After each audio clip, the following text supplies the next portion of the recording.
Shweta,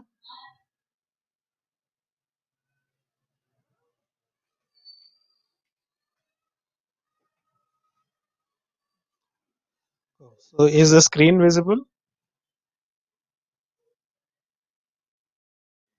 Right. So yesterday we were discussing about the global keyword, different types of scopes that are supported in PHP. That is global, local, and static. So we discussed about local scope and global scope, and even the global keyword, using which how we can make a global variable accessible even inside a function. Right. So now let us see an important variable called global variables, uh, uh, which are called as super global variables. Actually, there is something called super global variables in PHP. As such, one of those super global variables name is this one. You can observe dollar globals. So it is similar to an array. So we'll discuss about arrays after this concept immediately. In today's class itself, we are going to start dealing with arrays. But before that, so we need to discuss this globals array because we are discussing about the global keyword, global scope and all. So we need to discuss about this one. So who is this?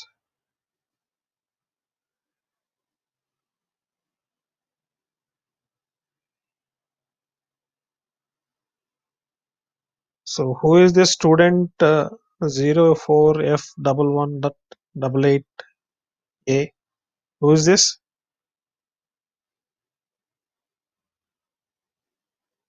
Please respond to my question.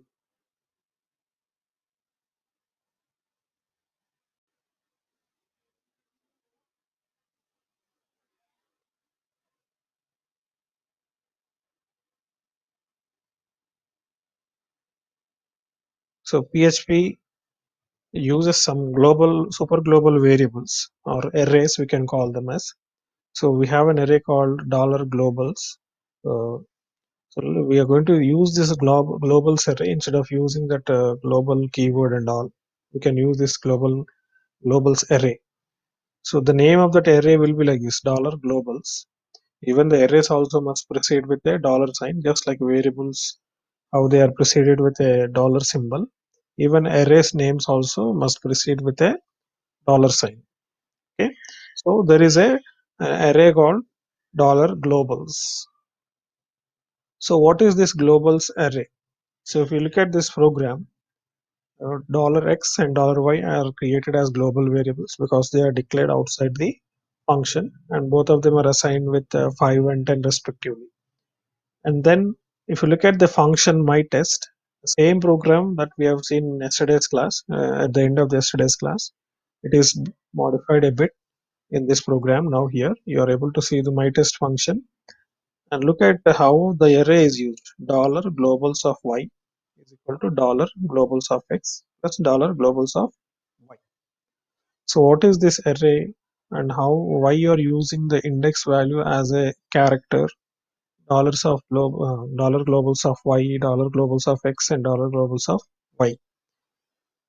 See, for all the global variables that we create in our program, there is a super global array called $globals array that is going to store all those variables values in it with their index exactly matching with the name of the variable. See, if, for example, look at the $x variable value, it is 5. So you'll have an index in $globals array with its index name itself is x, right? So like this. So you can refer to this global variable x by using the index x enclosed within single quote. So $globals of x. Similarly, y, $globals of y, right?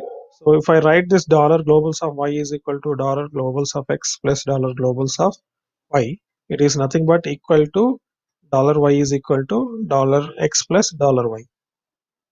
So the same thing we have done in the previous program, yesterday's program, right? $y is equal to $x plus $y. So the same thing you can do it here using this $globals array. What is the advantage in using this array means, so to make these global variables accessible inside a function, yesterday we were using the keyword global and redeclaring those two variables once again in a program. But instead of doing that redeclaration directly, you can use these variables inside a function by using this $globals array with their index exactly same as that of the variable name, right? So this is a single step process. So you can write this way, both will perform the same operation. And when you echo the output will be same 15. 10 plus 5 is 15. So the y value will be modified to 15 because we are storing sum of x and y again back in y.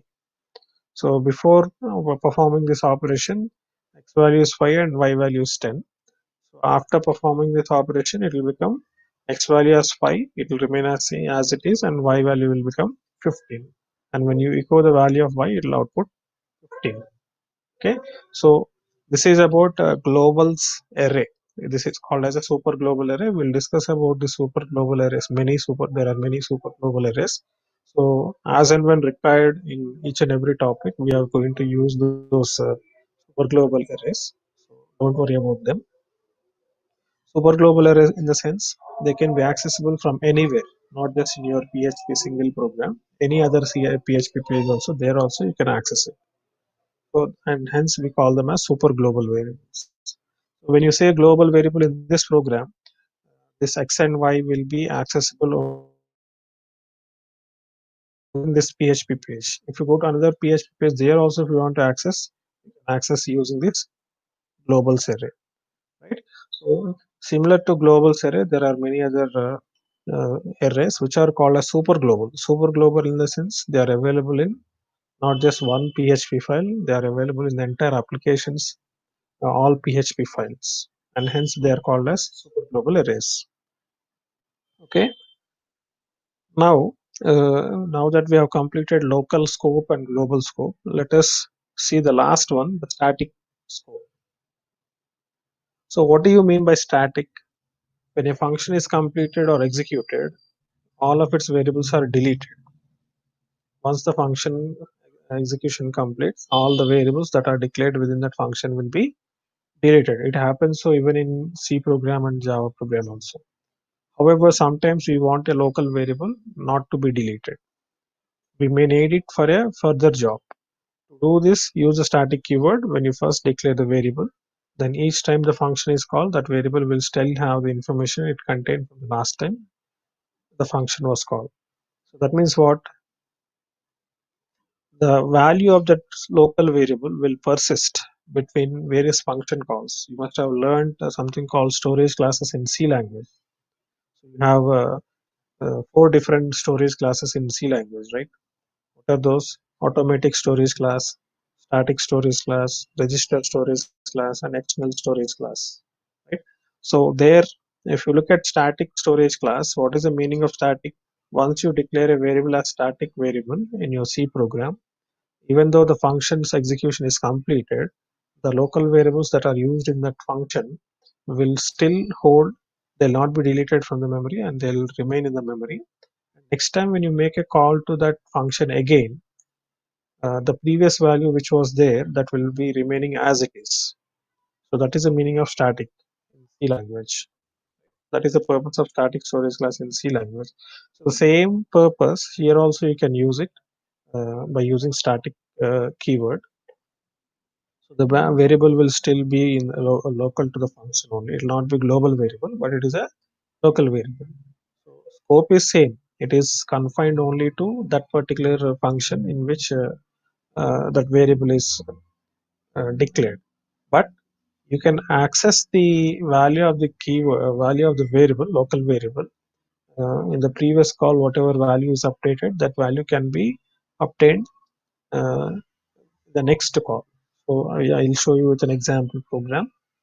Look at this program.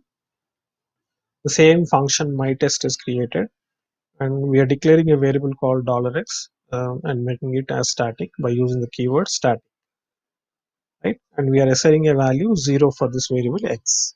Then you are echoing that variable's value, so it will echo 0. and after that you are incrementing the x value so that it will become 1, and after x becomes 1 you will come out of the function, right? So first time when I call the my test function, its value will be 0 and it will be printed, and then it will be incremented to 1. Then second time when I make a call to this function, even though this first statement is there which will initialize x to 0, this statement will not execute, right? So the previous value when you made a first call to the function my test, whatever value is there at the end of the function definition, that is 1, that will be used again. So when you echo that x value, it will be printing 1, and after printing 1 it will be incremented to 2. So third time when you make the call, again it will echo 2 instead of same value 0 being repeated again and again. If you remove the static keyword, then the $x value will become 0 again and again. It will print 0 only. So let me show you with that example program. So where to create our program? In C drive, in XAMPP folder, you will have htdocs folder. So in this we need to create one folder, right? So we have already created yesterday one folder, and we have used this index page to display something. So let me start this Apache web server and MySQL. As of now, MySQL is not required because we are not going to interact with any database immediately. So it will take some time, 2 or 3 more classes at least, or even more than that. So after that, we'll start using MySQL also.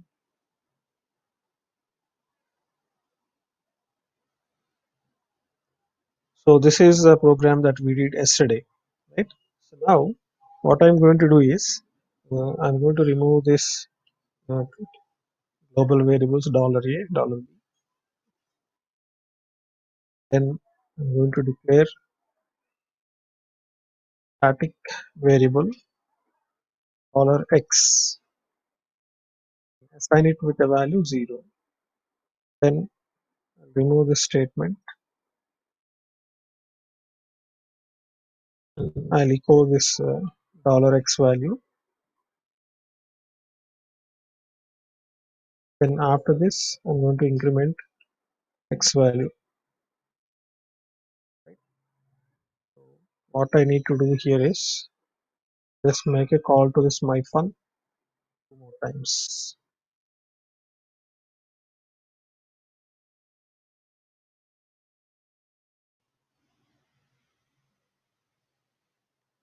Localhost BSE. First it is printing 0, then 1, and then 2. So all the time, each time you call the function, this function is displaying the value of x. First it will print 0, then 1, then 2. But they are displayed beside each other. So to make this print in the new line, so let me use the break tag here.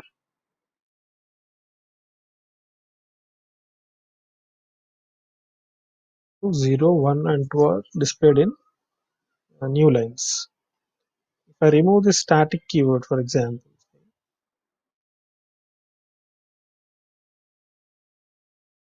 look at the output, it will print 0 only.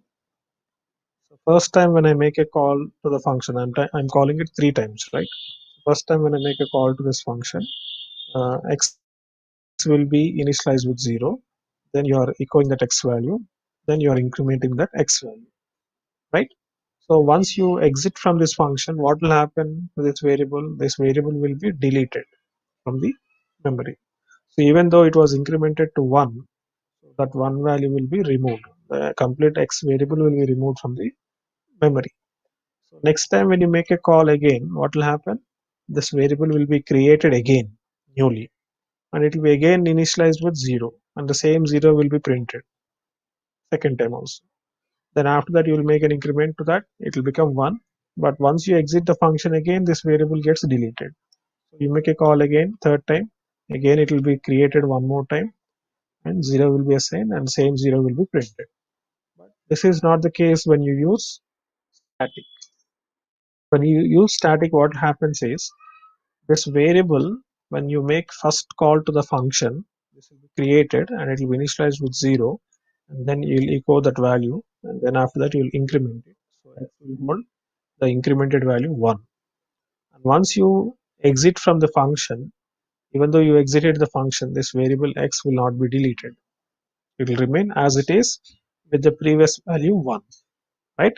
And next time when you make a call to this function, this statement will not be executed because it is a static. Static means it will be existing in the memory even though you're no matter which time you're calling this function, whether you're calling it for first time or second time or third time, it doesn't matter. So because static means it will be already existing in the program. If it is first time, it will be initialized with that value 0. If it is second time, the previous value 1 will remain as it is. Then it will be printing this value 1. Then it will be incrementing its value, so it will become 2. So you will exit the function. Again, you make a call to that function. The previous x value 1, 2 will remain as it is. So again, it will be printed. Then it will be incremented to 3. Right? Then you come out of this function here. Again, there is no more call to the function, so it will not print one more time. So that way, the program prints 0, 1, 2 as output. The scope of this variable is limited only to this function. If I try to echo this variable, echo dollar $x, I'll echo it here. Let us see what is going to happen. What is happening? It is displaying an error, undefined variable x, right? Because the variable is declared within the function, so the scope of this variable will be limited only to this function. But uh, if it is not a static variable, the scope will be limited to the same function, but it will not persist. The previous value will not persist between various function calls, right? So that is the difference between simple local variable and static variable. Local variable will not persist. It will be there only for that function call. When you make that function call for the next time, the previous value will not be there because the entire variable itself will be deleted from the memory. That is the only difference between static and local. Remaining thing where you can access this variable, it is same as local. If you declare it inside this variable, inside this function, then it will be limited to only to these braces. So within these braces, anywhere you can access that variable's value. But outside these braces, above the function or below the function here, you cannot access it. That is the reason why we are getting a error here. Okay. So this is about static scope and static variables. So now let us go into the small topic called echo and print statement. Yesterday I told you there are two functions using which you can print something on the screen. That is echo. One is echo and second one is print. And I also told you that echo is marginally faster than print statement, right? So what is the difference between echo and print? They are used for the same purpose. They are used to output data to the screen, but the difference between them are very little. There is a very little difference or small difference between echo and print. So what is that difference means? Echo has no written value while print has a written value of 1, so it can be used in expressions. Means what? For example, if I write a statement like this, if print dollar $x, then echo something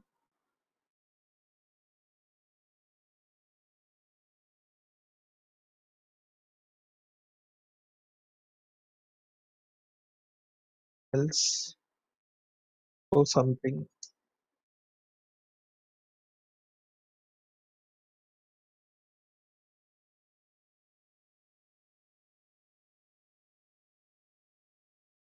right? So what is the difference between why you can use print statement here within this if statement means? Because this print statement or print function has a written value. If it successfully prints, if it is successfully executed, it will return a 1. If it is not executed, then it will return 0. That means if the printing operation has not been completed successfully by printing some value on the screen, then it is going to return 0. After printing, it is going to return 1. So when I use this print text, it is going to print the variable's value, and at the same time it is going to return 1. If 1 is replaced here within this if statement, 1 is nothing but equivalent to true. Any other value, 0, any 0 is equivalent to false, right? Any non-zero value is equivalent to true. So when it returns 1, this condition will become true and this statement will be executed. If it doesn't return 1, if it returns 0, say, this will be executed. So we can use this print statement as a conditional statement like this, like mentioned, it is mentioned here in expressions. Echo has no return value while print has a return value of 1, so it can be used in expressions. So this is nothing but an expression. If I write something within this if statement within the parenthesis, that is nothing but called as a expression. It's a logical expression.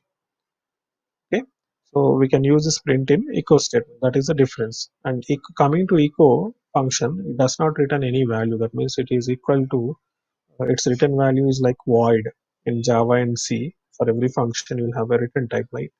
If the function is not returning any value, then you will have its return type as void. Otherwise, you will have it as int, float, char, string, like this, right? Boolean. So in the same way, print function has a return value of 1, whereas echo function does not have any return value. Okay? So that is the first difference. Then coming to the second one, echo can take multiple parameters while print can take only one argument. Means what?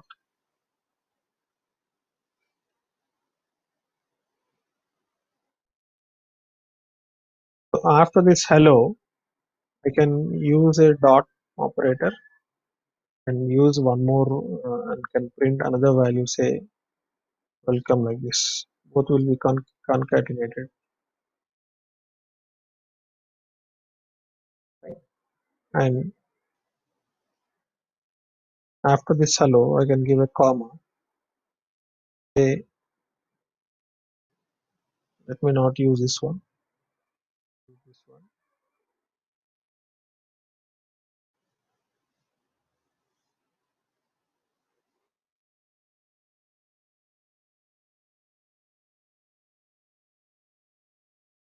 Use a comma here and $x value, and then print the break statement.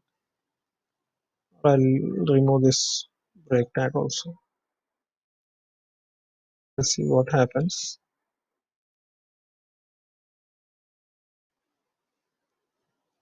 So what is happening? Hello 0, hello 1, hello 2. Everything is displayed, right?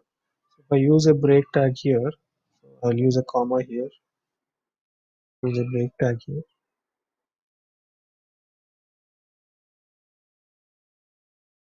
Then all these things will be displayed in a separate line. So instead of comma, yesterday I told you to use dot operator, right? So even you can use a comma also, right? Dot or comma, both will be same. So if you observe, for this function, you can assume this hello in double quotes as a string parameter, as a first parameter, right? When you make a call to a function, you will be passing some parameters, right? So this is nothing but one parameter or argument, both mean the same. And the first type parameter is a string parameter. Then after the first parameter, if you're giving a comma, it indicates from there onwards, whatever is coming after that is second parameter. So second parameter, I'm giving $x, which is an integer value, right? So this is second parameter. And then after that, I give a comma, and again I give third parameter, which is a string, because I enclose it in double quotes. In this way, this echo function will allow you to use multiple parameters or arguments, but the print will not allow you to do so, right? Print can take only one parameter or argument. So that is the second difference between echo and print. So now you must have understood why we prefer echo, because echo will accept with multiple parameters, whereas print will accept only one parameter. So most of the time in real-time applications, we will be passing multiple parameters to print something on the screen. So we rarely use print statement. Instead, we'll be using echo always. And the third difference is echo is marginally faster than print. And when echo is more faster marginally when compared with print, then why to go for print? Echo is having more advantage. Echo allows us to pass multiple parameters, and it is more faster when compared with the print. So which one you will prefer? We'll prefer echo. And in a situation where you want to use this print something in an expression, then only in that scenario we can go for print statement. Otherwise, most of the time we'll be preferring echo. Right? So that is the difference between echo and print statements. So these slides will demonstrate usage of echo statements. You can see echo statement using HTML tags as well, and then a break tag in second echo statement, and third echo statement also another break tag is used, and then fourth echo statement we are passing multiple parameters. So look at this. This is enclosed in double quote and then a comma and then again string, another double quote, then comma, was made with multiple parameters. So this is a simple one sentence, but we are, instead of giving it as a complete single string, we are dividing it into multiple strings, 1, 2, 3, 4, 5, and we are passing them as different parameters. All the 5 parameters are of same type string, right? So this is the advantage of echo. So that's why we prefer echo. And along with text, you can also display variables. I just showed you how to do that, right? In the program. So this is text or string, and along with that, I'm printing integer variables value. And again, one more string. So that is the advantage with echo statement. You can combine text and variables values to print something on the screen. If you look at txt1 variable, it is having learn PHP. tx2 is storing VJIT. $x is storing 5. $y is storing 4. Then echo statement will print txt1 within h2 tag. H2 tag will display it as a what? Heading. H2 heading. So what is txt1 value? Learn PHP. So you'll get learn PHP as the main heading with h2 heading size. And after that, you're echoing what? Study PHP at concatenated with $txt2 or txt2 containing VJT. So study PHP at VJT. Then a break tag will take the cursor to the next line, and then you're echoing $x plus $y. You can write a statement like this directly. Echo statement, you can add two variables values and print it directly. So x value is 5 and y value is 4. So it will display 9. $x plus $y will display 9. Okay, these are very simple things. Let us not spend much time on them. And coming to data types in PHP, so even though we discuss very little about these data types because we don't have a specific keyword or a command using which we declare a variable's data type in PHP, like C and Java. It is similar to Python. In Python, we don't specify what type of data a variable is going to hold during its declaration, right? So the variable will be created in a separate statement in declaration. And then we assign some value later. It is in C and Java. But in Python and PHP, the moment where you want to use that variable, there itself you can declare and assign a value. Soon after you assign a value to a variable, it will be created immediately. And whatever value you assign to that variable, the data type of that variable will be that. If I assign a string value, then the data type will be string. If I assign an integer, its data type will be integer. If I assign a floating point, then its data type will become float, like that. So PHP supports these following data types. It supports string, integer, float, or double, both mean the same. Then boolean, which is for true and false. And then array data type, object data type, null data type, and resource data type. So till here you must understand till up to array. Object is just like uh, I forgot to tell you one thing. PHP is a multi-paradigm programming language, just like Python. Python can be written using procedure-oriented approach or even object-oriented approach, right? So similarly, even PHP can also use both these paradigms. You can use this PHP by using a procedure-oriented approach or even object-oriented approach. So if we are using procedure-oriented approach, then up to arrays we can use it. Object cannot be used. But if you're using object-oriented approach, then you can also use object also. Just like in JavaScript, objects are there. In Java, there are classes and objects. Even PHP also provides us with same classes and objects. And there is one data type called null data type. You can assign a null value variable, then its data type will become null. And coming to the last one, resource. Resource is nothing but it can be a file. It can be a file or it can be a database content, anything. It can be a variable which is holding the connection parameters to a particular database and tables to access the content from them. So for that also we can use some variables. That variable is called as a its data type is called as a resource variable. Okay, fine. So these are the data types supported in PHP. So we have two statements called include and require statements. All these things, let us uh, discuss about these things by writing some example programs instead of discussing them using these PowerPoint slides.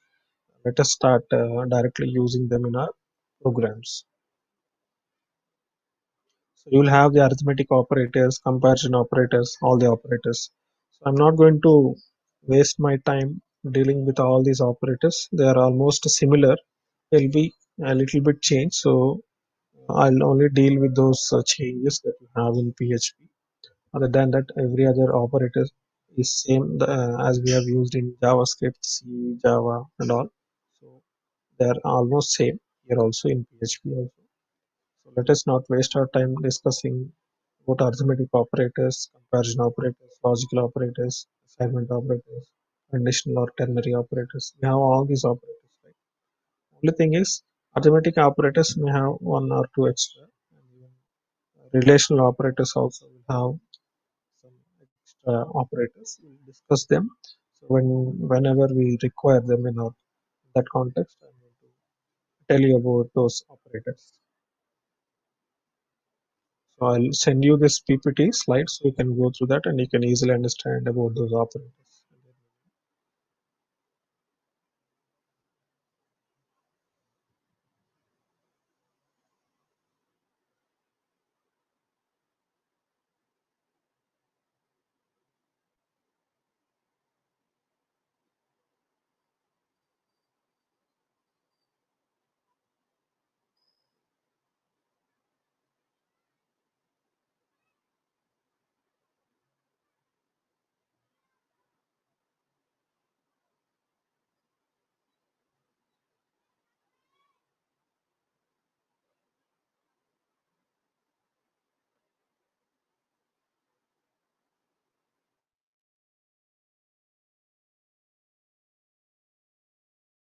The creating function, as I told you earlier, every function has two aspects, creating it and calling it. So already we have seen them also. For this also, let me not waste much time on these functions. If you want to pass parameters, you can pass parameters like this. The function keyword, function name, and within the parentheses, you can specify the parameters. Even the parameters must also precede with the dollar sign. Okay. So when you are making a call to that function, you need to pass those variables. The data type of these parameters will be automatically decided based on what type of value you pass to that function as parameters. Now because I'm passing 10 and 20 as parameters to this function, 10 will be stored in num1 and 20 will be stored in num2. So the data type of these two parameters will become automatically integer.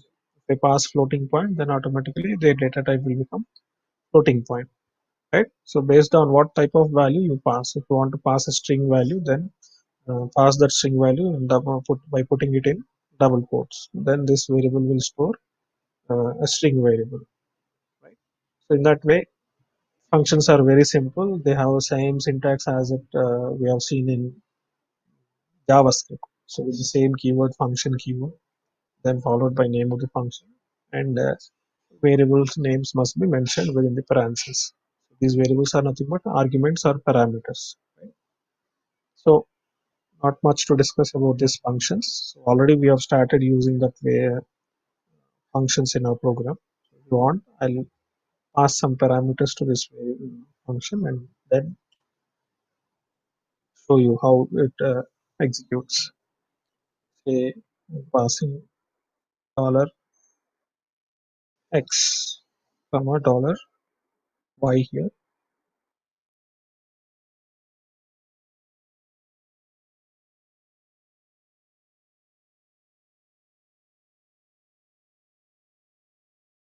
So displaying all this nonsense. So hello, directly display sum is equal to uh, dollar $x plus dollar $y. This is going to directly print some value as sum of x and y. And when you make a call to this function, just make a call to that function by passing those parameters. I'm passing 10 comma 20.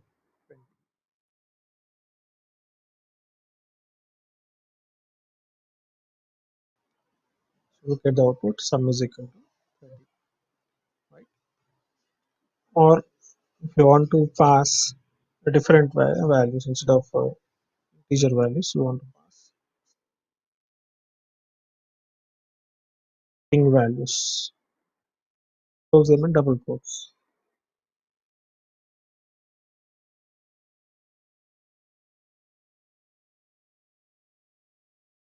These are the two strings I'm passing.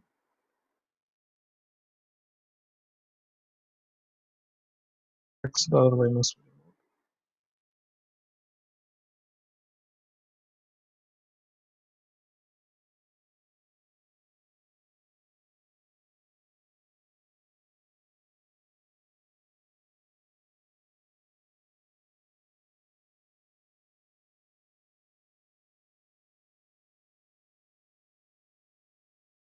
right.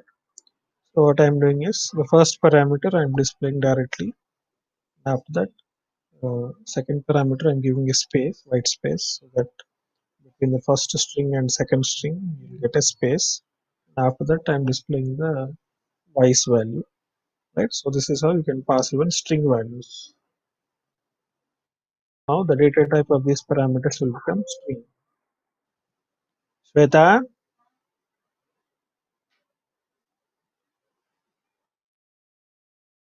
okay. So this is how you can use functions.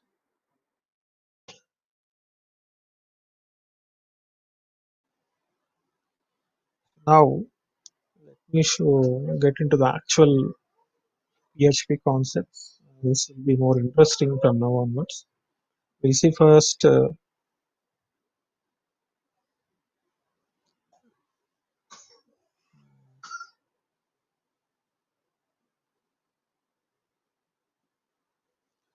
let us see arrays.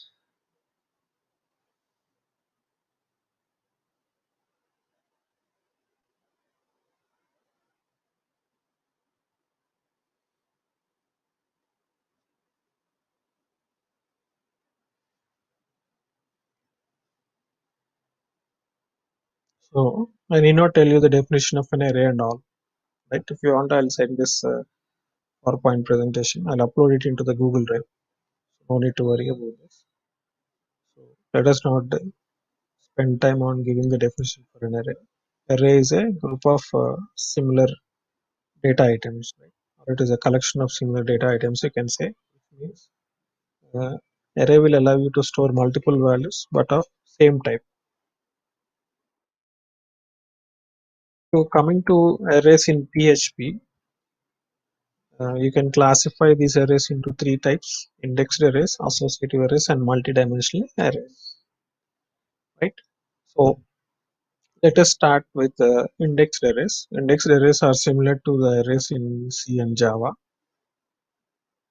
There are two ways to create indexed arrays. First is they can be created by using a predefined function called array. Just like in JavaScript, we have used array constructor and array object to create an array. Similarly, in PHP, we have a predefined function called array function, right? So you can create that array by using this array function like this.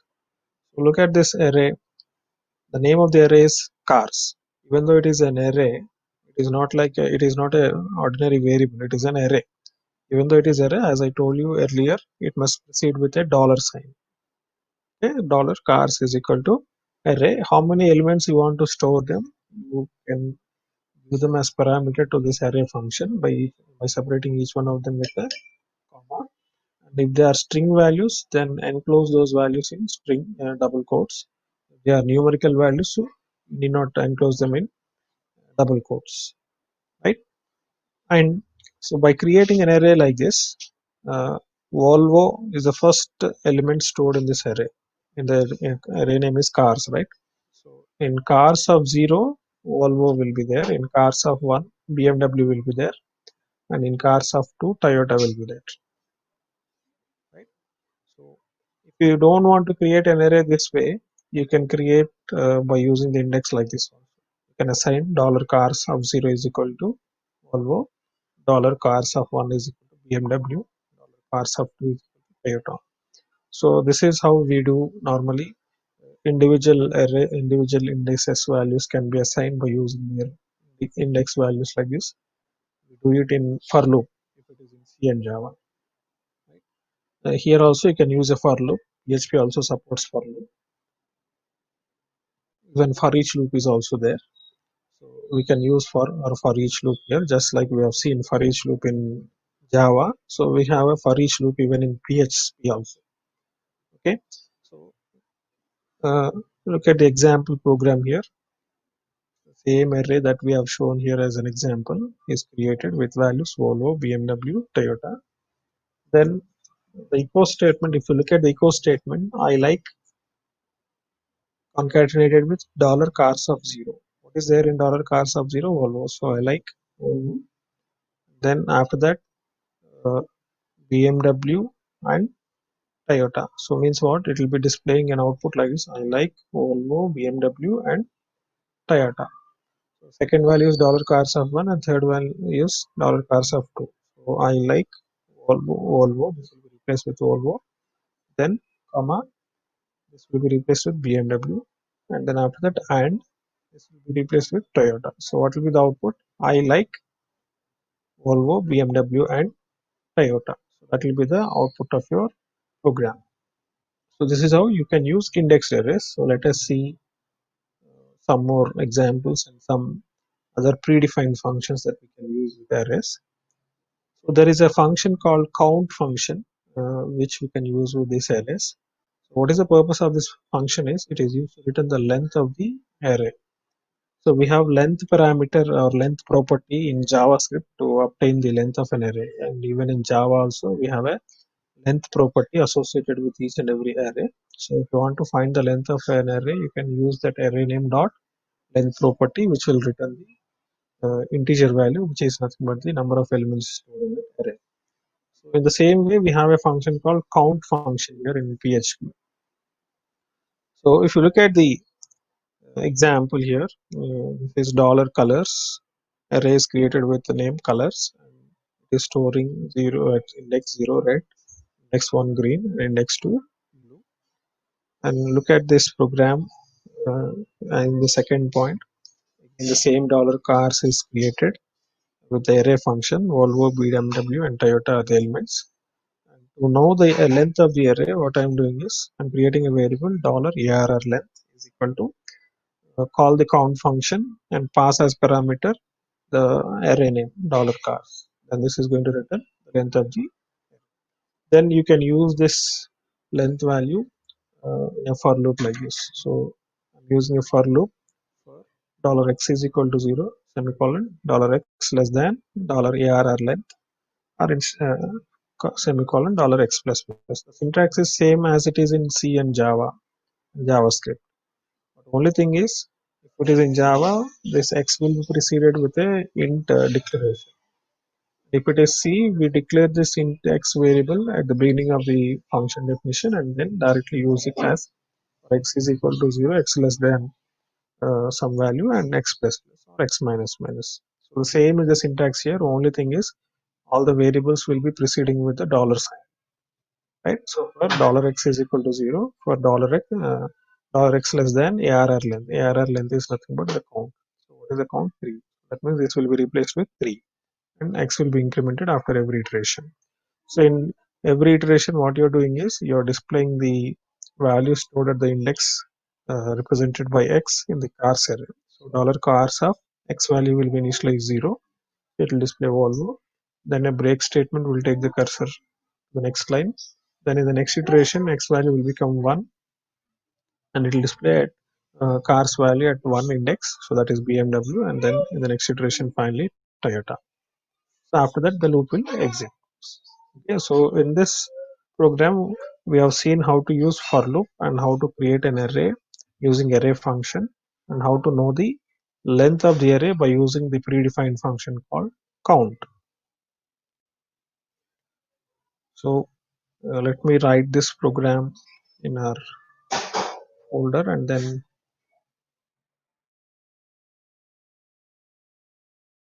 create a file. I'll name this as text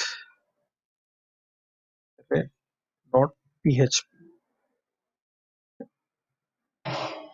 and I'll save it here.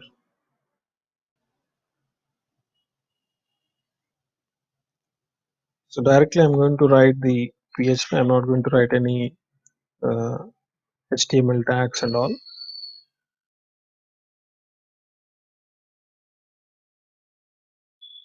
So how to create that array? Dollar cars is equal to array, it with semicolon, and here BMW, first one is Volvo, I think, right? Let it be in whatever order maybe.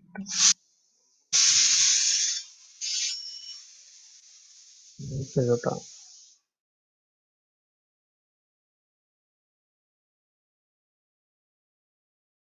Then to store the length of the array, we have created a variable called ARR length. Then this is assigned with the value written by the count function. And the count function receives as parameter the cars array. And using the for loop,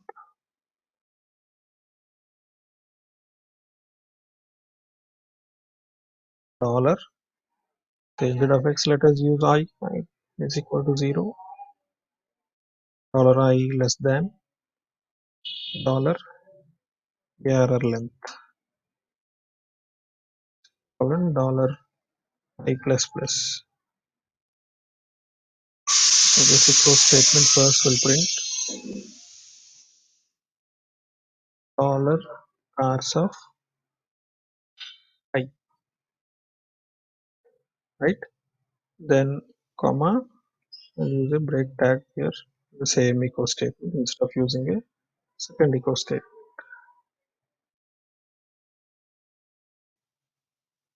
And here in index page, what I'm going to do is I'm going to remove all these functions and all.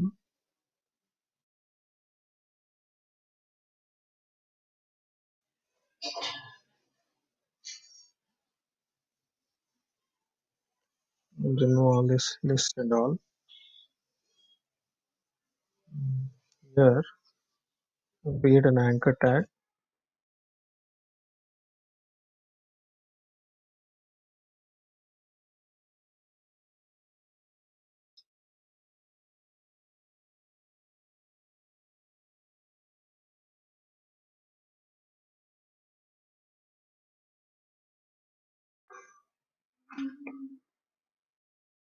Use indexed arrays.php. That is the name. We have indexed array or indexed arrays. It is indexed array, I think. indexed.array.php, right? So a link will be created in our page. So and when you click on this, we'll go to this indexed.array.php. So we're having a syntax error somewhere, we missed a brace or something on line number 7.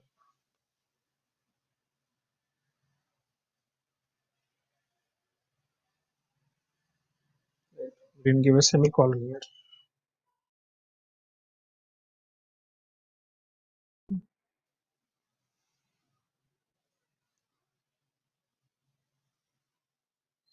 Okay. Forgot to give dollar. So if we forgot to give dollar symbol, dollar sign before any variable name, so this is how you'll get errors, right? BMW, Volvo, Toyota. So this is one PHP page, index.php, and when I clicked on this anchor link, we are redirected to, we have been sent to another page called indexed.array.php. But now if you observe in the URL of the address bar after CSCC, it is displaying currently in which page we are, indexed.array.php. Okay, so this is how you can create an array.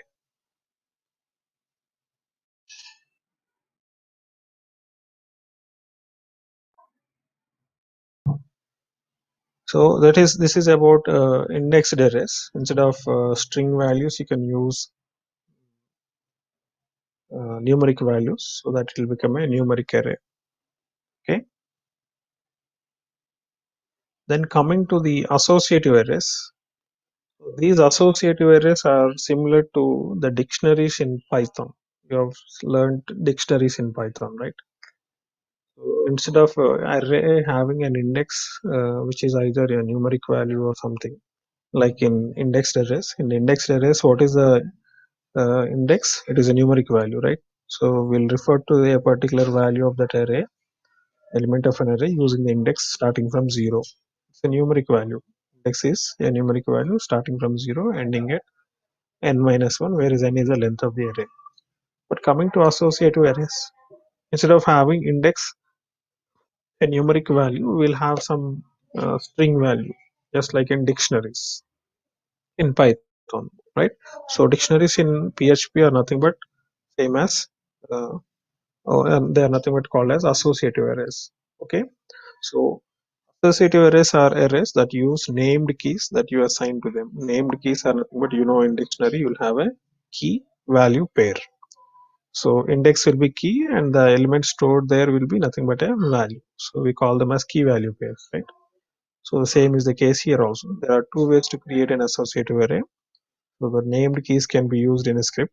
So look at this example, dollar salary. So and we are creating an array using the same function array that we use for creating indexed arrays. And look at how the first element and its value, that is the key value pairs, are stored. The key is a string, so we put it in a double quote, Sonu, and then the value associated with this Sonu key is 5,50,000.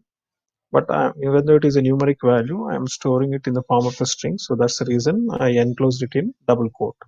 And look at the symbol between the key and value. What is that symbol we used? If it is in Python, what is that we use? What symbol we use in Python? Dictionaries? Forgot. Hello? Can someone respond?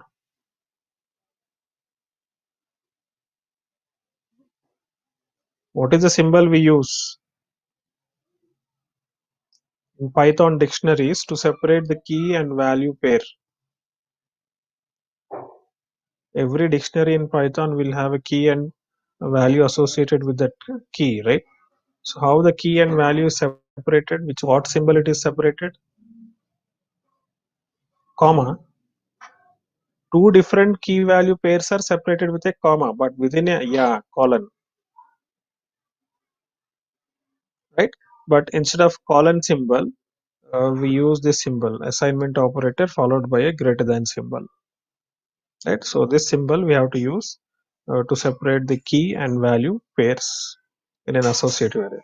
And once the first pair is completed, then you must give a comma. And second pair is this one. The key is Vimal, value is 2,50,000. And third pair is this one, Ratan, 2 lakhs. And when you want to print them, Sonu salary, dollar, what is the name of the array? Salary of, within the square brackets, you need to refer to this key string, that is Sonu. Then it will display the value associated with this. The same syntax we follow even in Python, right? Similarly, to display Vimal, dollar salary of Vimal. To display salary of Ratan, dollar salary of Ratan. So this is how we can use an associative array. And the second way is, instead of using array function directly, you can assign them like this. Dollar salary of Sonu is equal to this one. Vimal is this one. Ratan is this one. And while displaying, the same format we'll use. Okay. So this is associative arrays. Coming to multidimensional arrays. So multidimensional arrays, uh, we'll see an example program tomorrow, because we need to discuss a little bit more time about this multidimensional arrays. So just like indexed arrays and associative arrays, we can have multidimensional arrays. Multidimension means in indexed arrays we have seen a single dimensional array, right? So we can make that indexed array into a multidimensional array. So let me teach you about how to create multidimensional arrays in using some example programs in tomorrow's class. That is next day's class. That is Friday. Okay.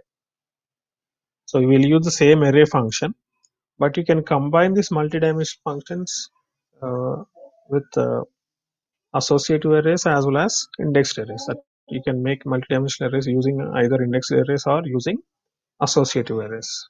Both the ways you can do. So we'll see in both the ways how to create multidimensional arrays using indexed arrays and multidimensional arrays using uh, associative arrays. In both the ways, I'll show you with example programs. I'll execute and show you. Right. So if we complete this arrays concept, then we'll go into the actual PHP concepts like creating cookies, creating sessions, creating dynamic content, and interacting with the database, creating that registration and login pages. All these concepts we'll see. And also uploading files. File handling is also there in your syllabus. So I'll show you with an example how to upload a file into a server in your web application. You can create a browse button. When you click on the browse button, it will open the file window. So from that you can select a file and then click on an upload button. So when you click on that upload button, the file will be stored onto the server.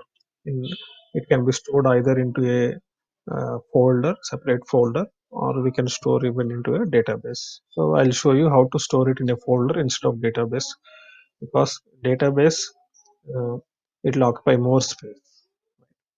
It is folder, it will be simple, and we can store wherever we want, whichever file we want we can store it. But if it is in database, we need to make the data type of that particular field into blob, blob, binary large object files. Okay, so if you make that blob, then it will occupy more space. Anyhow, we are going to deal with inserting values into the database related to other data like text data or numeric data and all these things. We'll see.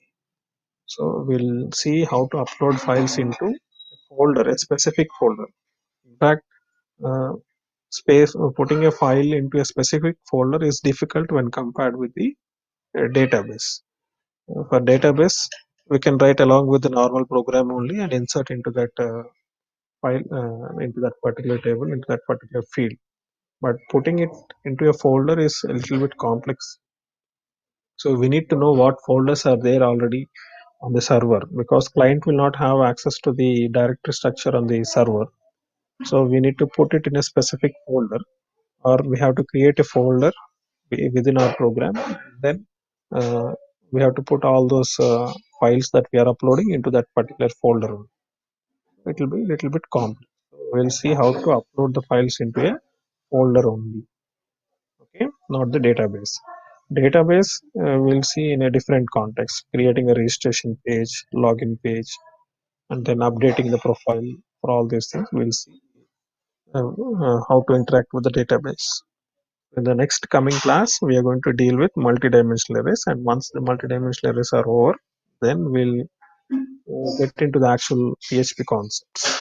Is creating use sessions and cookies, file uploading, and database interaction.